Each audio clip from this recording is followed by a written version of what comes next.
Okay, of course it's theoretically start now.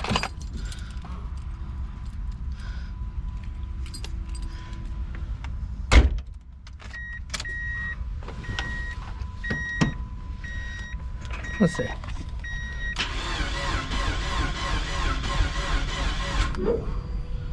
There it goes. That motherfucker just came on. That was loud as shit.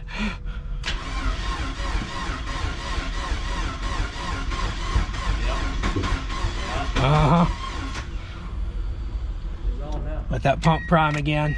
Thing sounds like a fucking jet engine. Oh shit.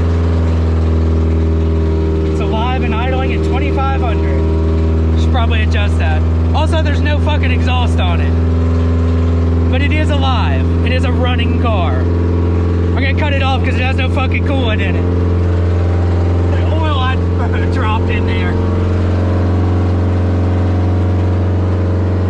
Alright, we're gonna kill it for now. Okay. Yeah, there's your magic trick. Yep. I've clearly got to adjust the idle. Oh yeah. Yeah, that would be when I poured oil into the crankcase. I didn't have a spark plug on it and I missed. So number one is mostly burning oil right now, but it runs.